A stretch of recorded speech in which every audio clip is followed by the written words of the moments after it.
The train stood waiting at the platform, its metal body shining faintly under the weak yellow lamps. The night was cold, and a thin fog hung over the tracks like a blanket of smoke. It was close to midnight, the hour when most people were asleep. Yet, here I was, stepping onto the midnight train. My bag felt heavy on my shoulder, but not as heavy as the silence that seemed to follow me.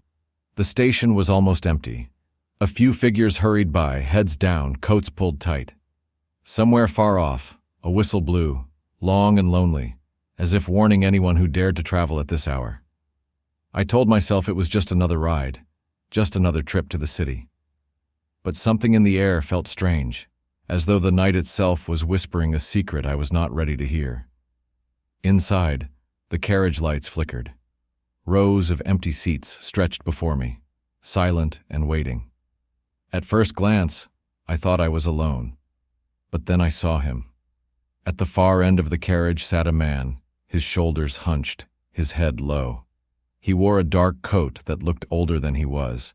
His hands rested on a large bag placed firmly on the seat beside him. He did not move when I entered. He did not even look up. Yet somehow I felt his presence the moment I stepped in. I walked slowly, my footsteps echoing on the floor. I chose a seat a few rows away, not too close, not too far. As I settled down, I dared to glance at him. His face was pale under the dim lights, his eyes hidden in shadow. He sat completely still, except for the slight movement of his fingers as they tapped against the bag. Something about him was unsettling. Perhaps it was the way he seemed, too calm, too silent, like a statue that might suddenly come alive. Or maybe it was the bag itself. It was large, worn, and heavy-looking, as if it carried something more than clothes or books. Before we dive deeper into this story, may I ask a small favor? Please consider subscribing. It helps this channel grow. It encourages me to keep sharing real stories like this. And honestly, it means the world to me. The train shuddered as it began to move. Outside the window, the dark countryside slid past, only broken now and then by lonely lights in the distance. Inside, the silence grew heavier. I tried to distract myself by looking at my phone, but the signal was weak. Messages would not load. The screen itself seemed too bright in the dim carriage, so I put it away. For a few minutes, nothing happened. The wheels clattered on the tracks, the lights flickered, and the man remained still. I almost convinced myself there was nothing strange at all. But then I noticed his eyes. He was watching me. Not directly, not openly. His head was still lowered, but from beneath his brow his gaze flickered toward me. When our eyes almost met, he turned quickly away, his hand gripping the bag tighter. A chill ran down my spine. Why was he watching me? I looked down at my hands, trying not to appear nervous. My heart was beating faster than it should for something so small, yet fear does not need a reason. Sometimes it grows in the empty spaces of silence, in the shadows between words. Minutes passed. The train rocked gently, carrying us deeper into the night. I glanced again. He was still staring in my direction, his fingers still tapping on the bag. I thought about moving to another carriage, but something held me back. Curiosity, maybe. Or pride. I told myself I was imagining things. He was just another tired passenger, nothing more. Still, questions crowded my mind. Why was he traveling at this hour? What was in that bag?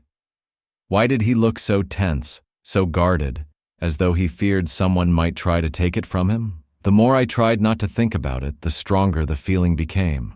The midnight train was no longer just a ride. It was becoming something else, something darker.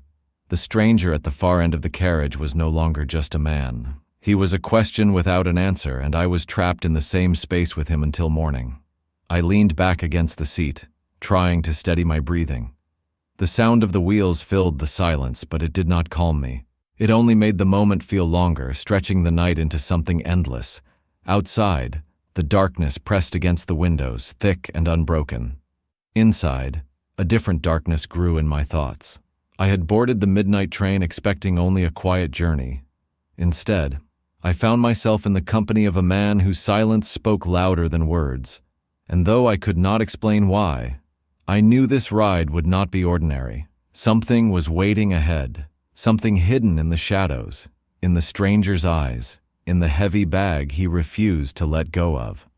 The train carried us forward into the night, and with every passing minute my unease grew stronger. I could not know then what truth the dawn would reveal. All I knew was this: the midnight train had just begun its story, and I was part of it. The train moved steadily through the night, its wheels clattering against the tracks in a rhythm that was both steady and unnerving. I sat still, trying to steady my breathing, while my eyes wandered cautiously back to the man at the far end of the carriage. He had not moved much since I first noticed him. He still sat hunched forward, his head bent, his bag close at his side. His fingers, though, never stopped moving. They tapped lightly, nervously, as though he were counting down invisible numbers.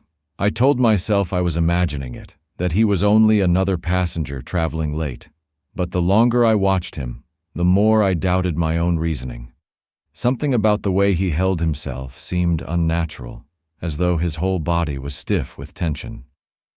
The carriage itself was nearly empty.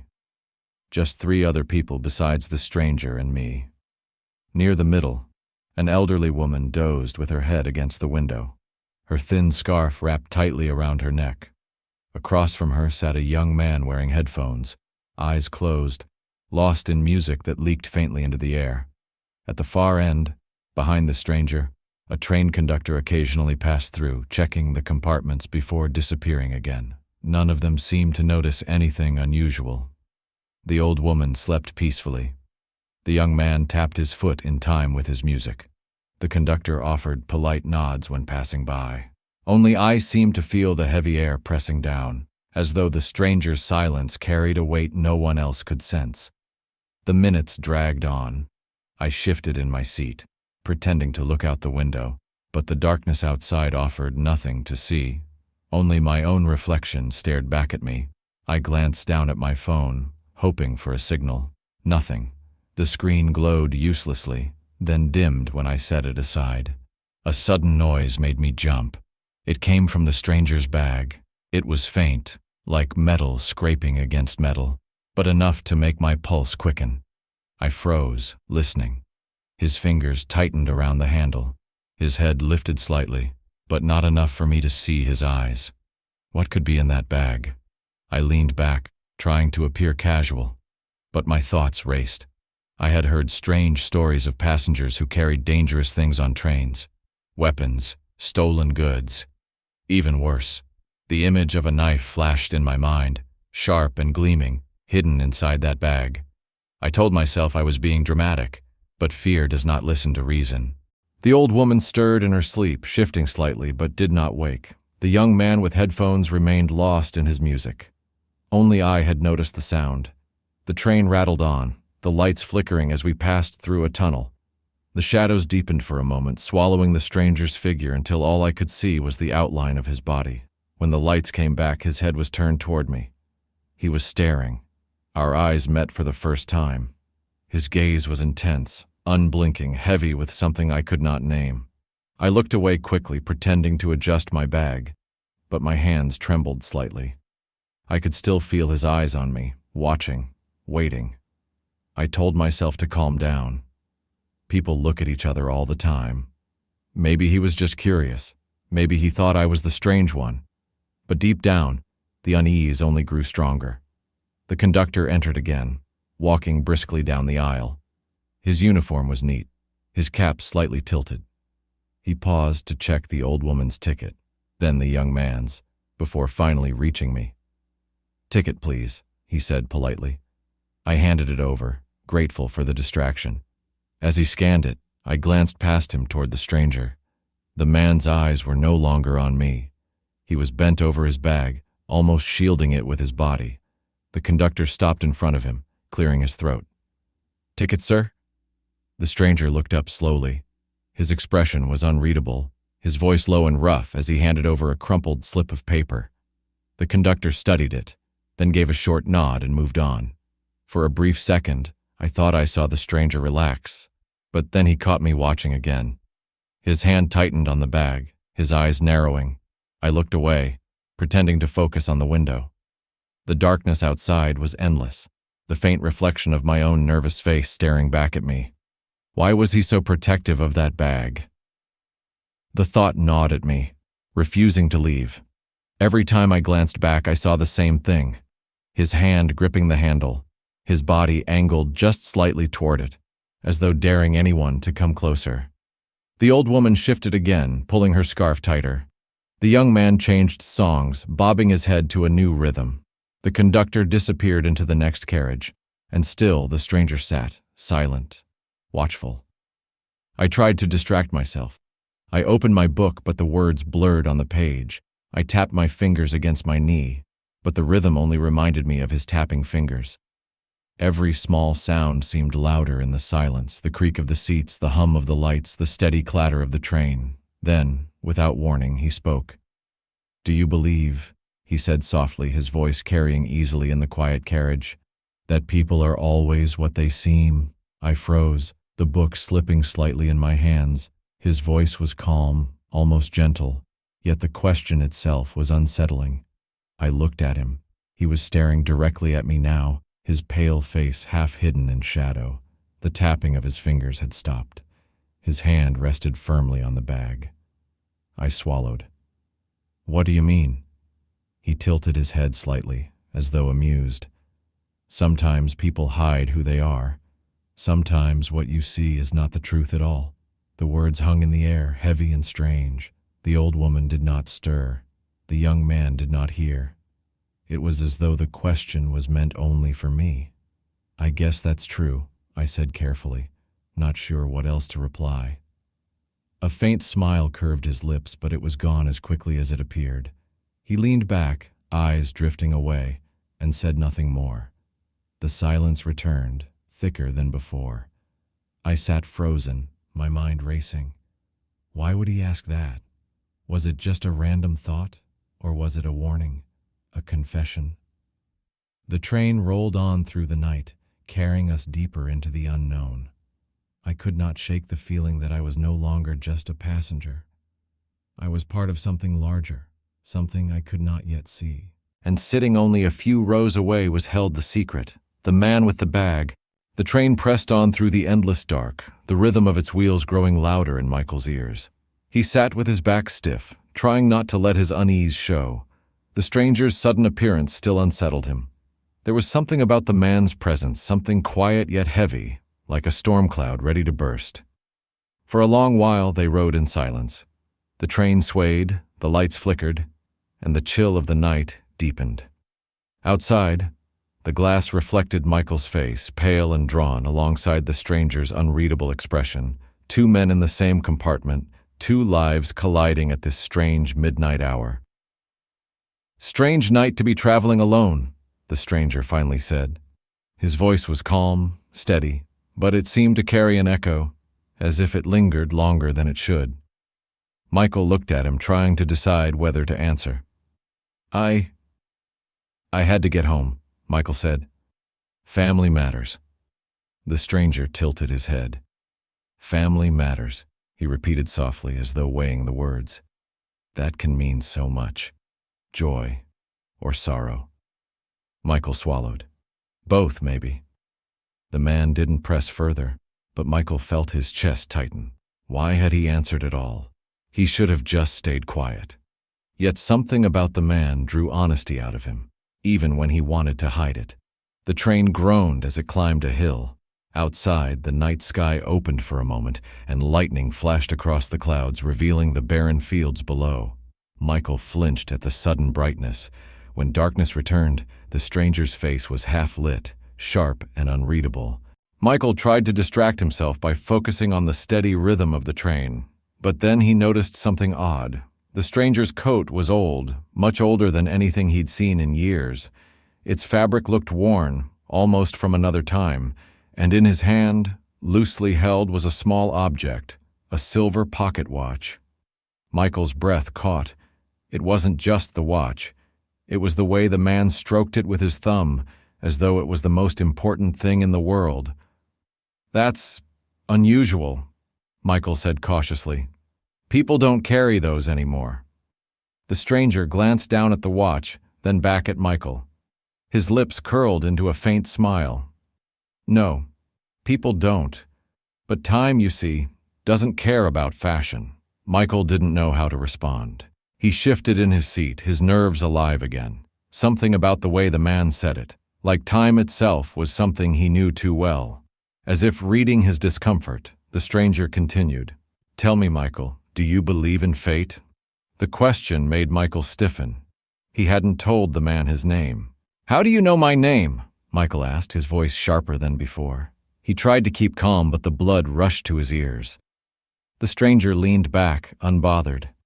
It's written all over you, he said smoothly. The way you sit, the way you hold your hands, even the way you avoided telling me earlier. A man carrying secrets? A man named Michael. Michael shook his head. That doesn't explain anything. The stranger only smiled, slipping the watch into his pocket. Doesn't it? The silence stretched, heavier than before. Michael's instincts screamed at him to move, to leave the compartment, but his legs felt like stone. Something told him that walking away wouldn't change anything. This man, whoever he was here for a reason. The stranger leaned forward, his eyes glinting. Stories like these don't come often, Michael. They slip through the cracks of time, unseen by most. But you're here to hear it.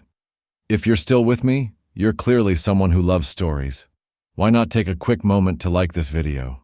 It really helps more people discover it. And it tells me to keep bringing you more midnight mysteries like this one. The train roared louder, as though underscoring the tension. Michael tried to steady his breathing. What do you want from me? He asked, his voice quieter now.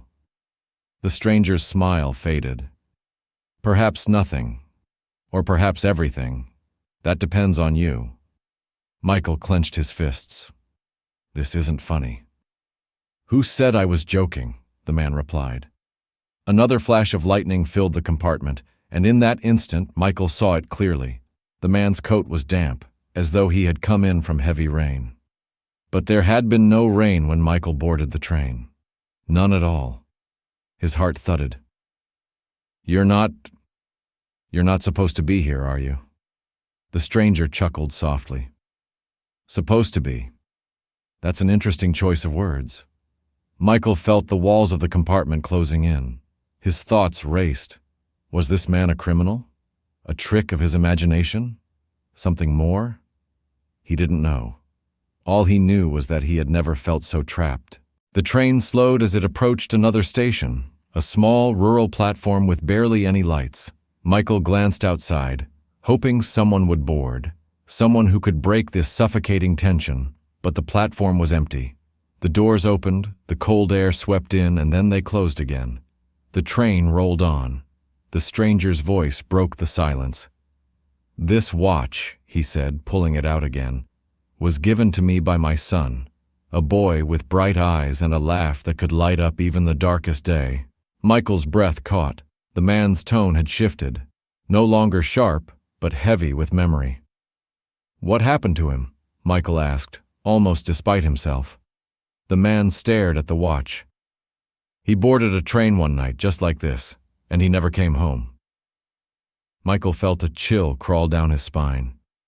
You mean he disappeared? The stranger nodded slowly. And every night since, I ride these rails, searching, listening, waiting. Michael's mouth went dry. He wanted to deny it, to call it nonsense, but the weight in the man's voice was undeniable. This wasn't just a tale. It was grief, raw and unending. The stranger closed his hand around the watch, his voice low.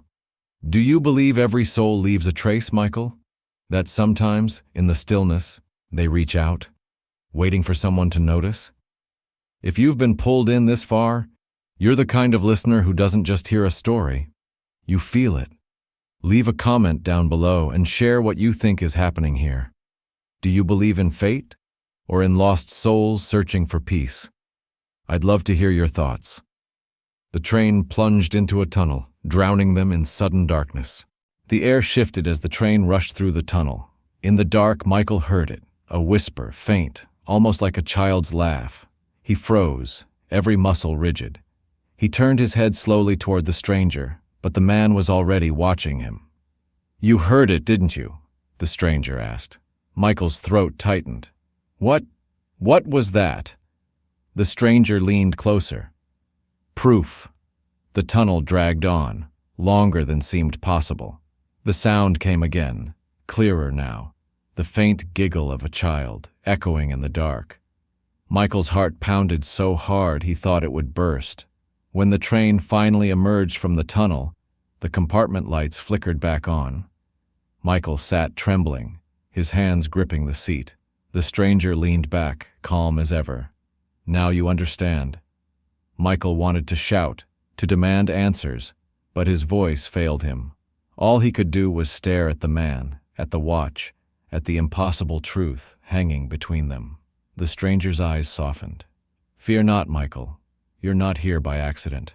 Sometimes people are chosen to carry stories forward, to keep them alive." The train began to climb again, groaning as it pushed against the night. Michael closed his eyes, trying to breathe, trying to steady the chaos inside him. He didn't know who or what this stranger truly was, but he knew one thing: his life would never be the same after this night. And deep down, a question echoed louder than any train whistle. Was he meant to finish this journey? Or was this journey meant to finish him? Michael shook his head. "I didn't ask for this." "Fate rarely asks permission," the man replied, "but it leaves us choices." The midnight train pressed on, its wheels clattering over the tracks like a relentless heartbeat. Michael sat frozen, his gaze fixed on the stranger across from him. The man's presence felt heavier now, as though the very air in the compartment bent around him. Yet, despite the fear tightening Michael's chest, there was also something else. A strange pull, almost like trust, though he didn't understand why. The stranger adjusted his coat, his fingers brushing the silver watch once more. The faint gleam of it caught the dim light above. Michael couldn't stop staring, couldn't stop wondering about the boy the stranger had spoken of.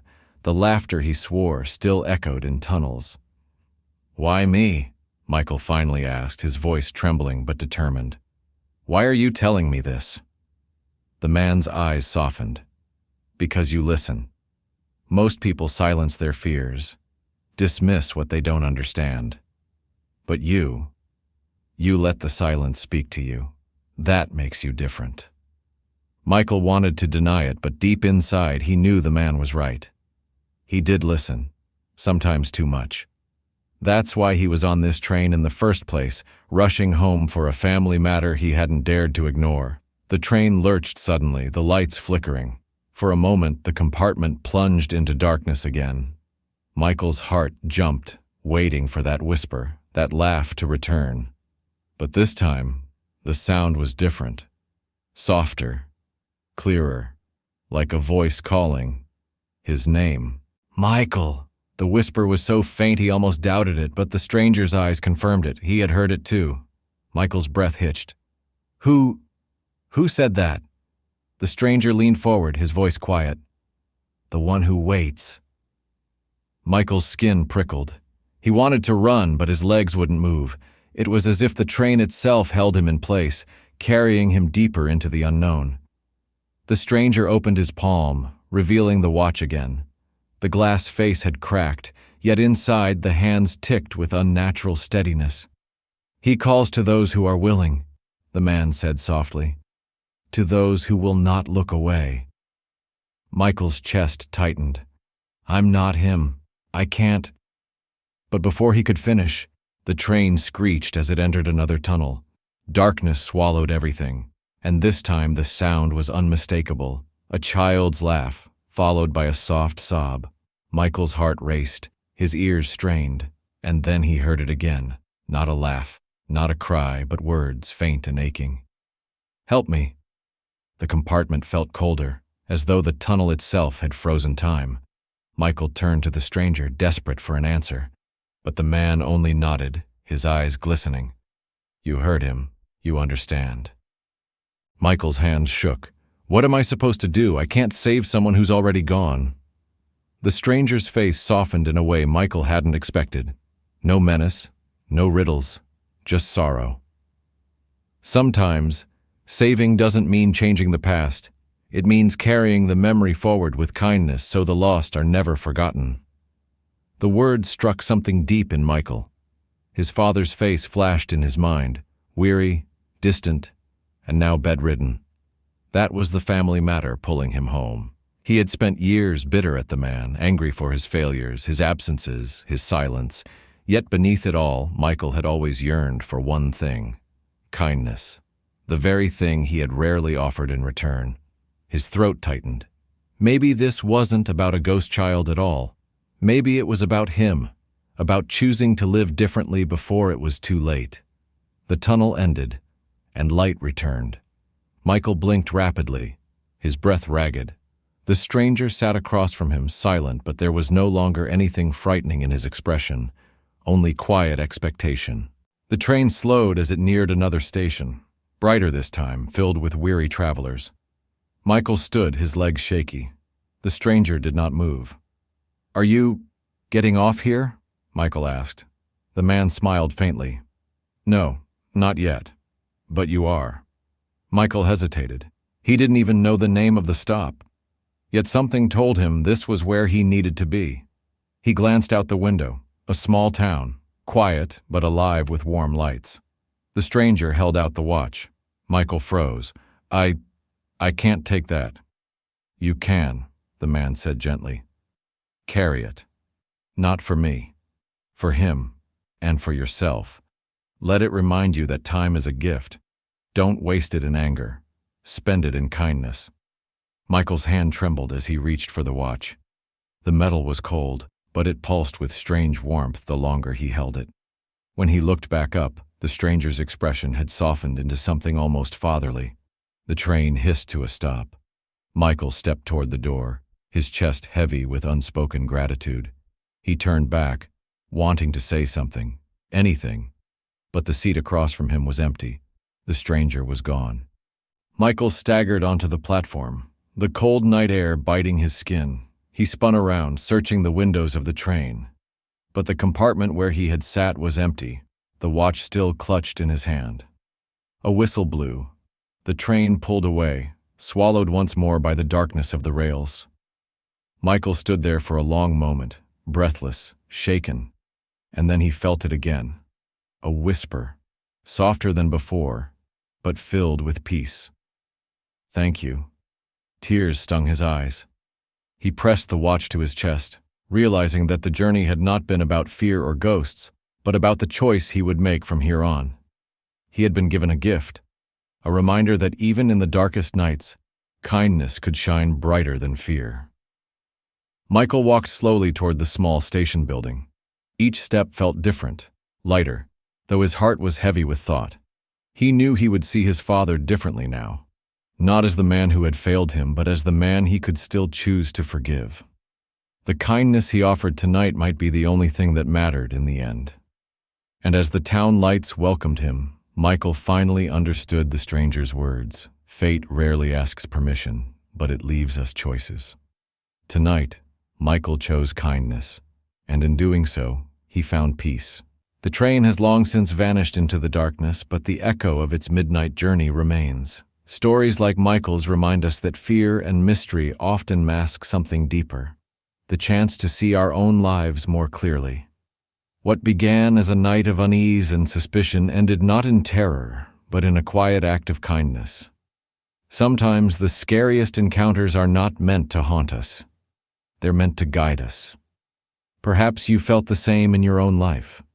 Moments that seem threatening at first, but later reveal themselves as turning points. Small nudges that change the path you walk. That's the beauty of stories. They help us recognize those truths when they come to us in real life. Before we part ways, I want to thank you for staying with this midnight tale until the very end. And if you found meaning in it, if it stirred your thoughts or gave you something new to carry forward, then I have one small request. Don't forget to subscribe. It helps this channel grow and it encourages me to keep sharing stories like this